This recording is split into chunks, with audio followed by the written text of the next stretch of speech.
Bismillahirrahmanirrahim. Assalamualaikum warahmatullahi wabarakatuh. Pada kesempatan kali ini kita akan belajar di bab 5, yaitu materi Selamat Datang Nabiku Kekasih Allah Subhanahu wa Ta'ala. Adapun submaterinya adalah tentang kehadiran Sang Kekasih.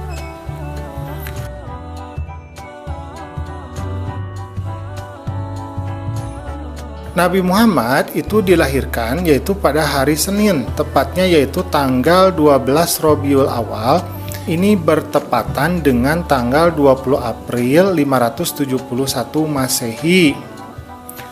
Nah, kebetulan ini juga disebutnya juga tahun gajah karena pada saat kelahiran Nabi, pada tahun tersebut terjadi penyerangan pasukan bergajah oleh Raja Abrahah yang berasal dari Yaman.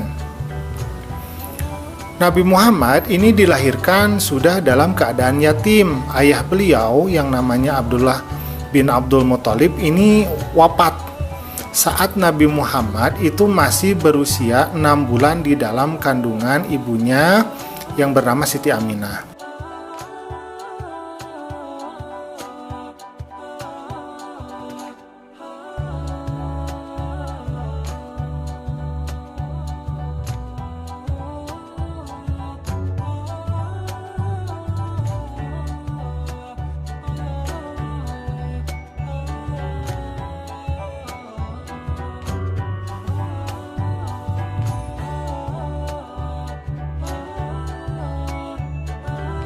Nah, saat bayi, Nabi Muhammad ini kemudian diasuh oleh Halimah As-Sa'diyah dari Bani Sa'ad, yaitu kabilah Hawazin.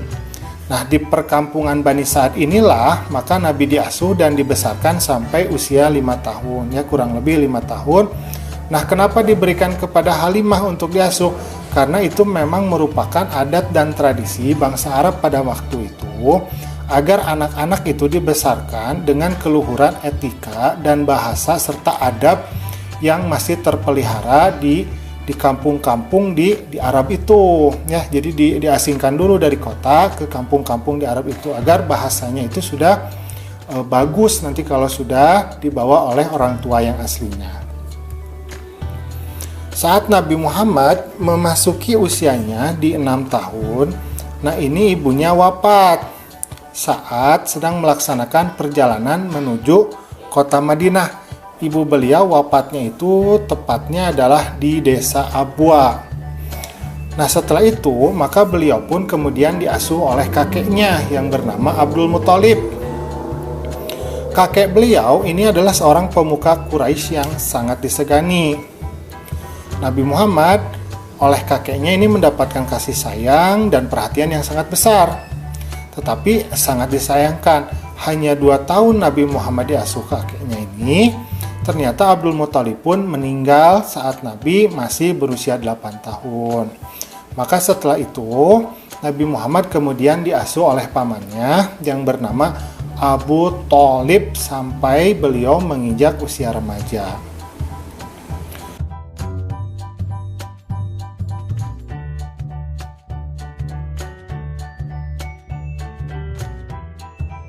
Ketika diasuh oleh pamannya, Nabi Muhammad ini berkembang sebagai seorang anak yang mulai menginjak remaja.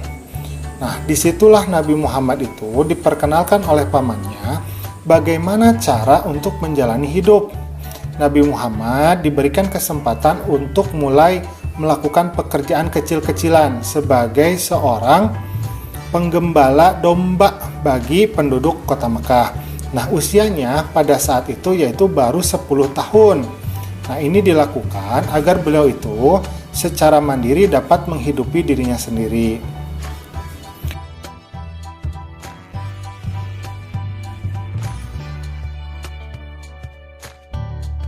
Nah, maka mulailah Nabi Muhammad kecil itu menjadi seorang penggembala ternak milik orang-orang lain di daerah gurun Mekah yang sangat panas.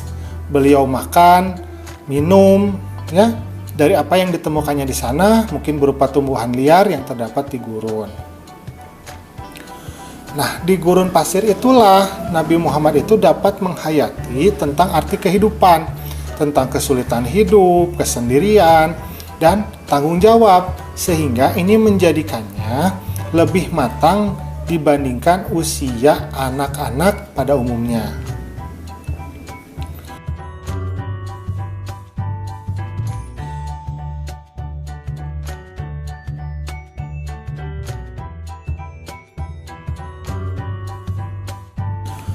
Nah, sang paman Abu Thalib ini melihat bahwa kecerdasan dan kematangan keponakannya ini sudah luar biasa.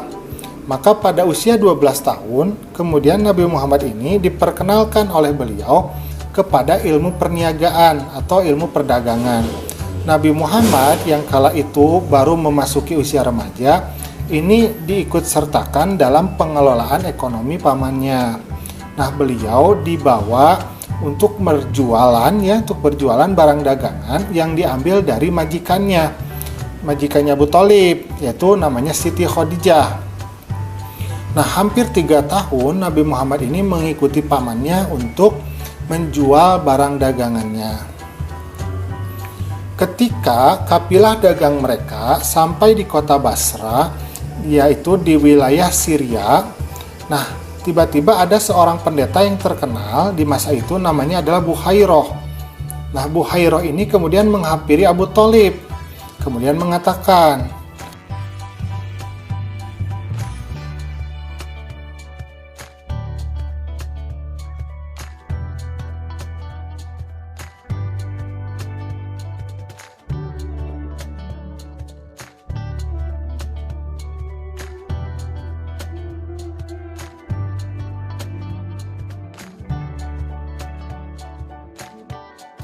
"Wahai Abu Thalib, aku mengenali bahwa anak muda ini nantinya dia akan tumbuh menjadi sosok yang kelak akan dinobatkan sebagai rahmat bagi semesta alam. Hal ini telah tertulis jelas dalam kitab-kitab kami." Nah, kemudian Buhairoh selanjutnya menyarankan kepada Abu Thalib agar Abu Thalib itu melindungi Nabi Muhammad kecil ini dari orang-orang Yahudi. Lebih baik bahwa ia kembali ke kota Mekah. Maka kemudian Abu Thalib pun menuruti saran dari pendeta tersebut. Saat usia beliau menginjak 25 tahun, Nabi Muhammad pun kemudian mulai berdagang secara mandiri tanpa bantuan dari pamannya. Ia mengambil sendiri barang dagangannya, kemudian memasarkannya. Nah, ketika berdagang, Nabi Muhammad ini terkenal sangat jujur, tidak pernah membohongi para pembelinya. Nabi Muhammad juga tidak pernah mengambil keuntungan yang terlalu besar, selalu berkata sopan, ramah, dan penuh kasih sayang. Maka usaha yang dilakukan oleh Nabi Muhammad ini tentu saja ternyata ini membawa kesuksesan yang luar biasa.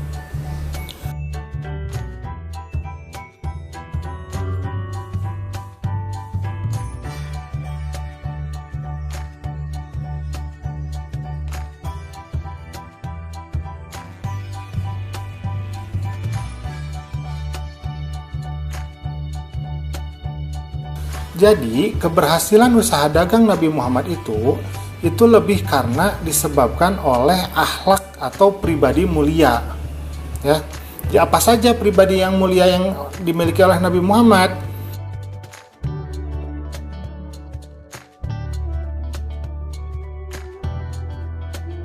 Yang pertama, beliau itu adalah berpendirian teguh. Kedua, memiliki semangat kerja yang tinggi. Ketiga, memiliki kejujuran yang luar biasa. Keempat, beliau menjunjung tinggi amanah atau kepercayaan yang diberikan oleh orang lain kepadanya. Kelima, beliau mampu menghadapi segala cobaan dan rintangan dalam perjalanan. Keenam, beliau itu tidak pilih kasih, jadi menyamakan pelayanan terhadap para pembelinya. Jadi tidak pilih kasih kepada pembeli yang ini, pembeli yang itu ya. Yang ketujuh, beliau memiliki sifat percaya diri. Dan yang kedelapan, beliau itu selalu menampilkan keramahan dan kesopanan, serta kasih sayang kepada siapa saja. Kejujuran, kemudian perilaku santun, kesopanan berbicara, kerja keras, dan kecerdasan Nabi Muhammad, ini tentu saja pada akhirnya mampu merebut hati setiap orang, termasuk Siti Khadijah. Nah, Siti Khadijah itu adalah pemilik barang dari barang dagangan Nabi Muhammad, jadi majikan lah, seperti majikannya, jadi pemilik barangnya. Nah, Nabi Muhammad yang menjualkannya, seperti itu.